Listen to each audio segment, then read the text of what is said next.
اور آخر کتا ہی انسان پر کیوں بھونکتا ہے؟ جس گھر میں کتا ہو تو اس گھر میں رحمت کا فرشتہ کیوں داخل نہیں ہوتا؟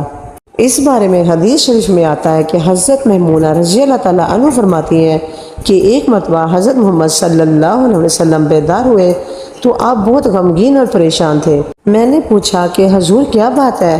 آج آپ کی کیفیت بدلی ہے۔